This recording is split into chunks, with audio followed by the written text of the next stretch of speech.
சீக்கிரம் வாங்க போகலாம். சரி. ஷின்பே, இளவரசி, நீங்களும் போறீங்களா? நீங்க கவலையப்படாதீங்க இளவரசி. நம்ம ராஜ்யத்தை எப்படியாவது காப்பாத்திடலாம். இப்போ அனுமதி கொடுங்க. ஷின்பே, கொஞ்சம் நில்லுங்க. ஷின்பே, ஓ. இந்தாங்க, இந்த விசிறியை உங்க கூடவே வச்சுக்கோங்க. இது உங்க கூட இருக்கும்போது என்னோட மனசு எப்பவும் உங்க கூட இருக்கிற மாதிரியே இருக்கும். வேண்டாம் இளவரசி, நான் இதை உங்ககிட்ட இருந்து வாங்கிக்க கூடாது. தயவு செஞ்சு எனக்காக இதை நீங்களே வச்சுக்கோங்க.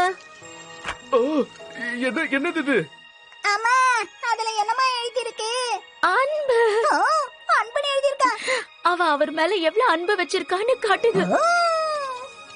ஷின்பே, ஜாக்கிரதை, நீங்க சீக்கிரமா திரும்பி வரணும்.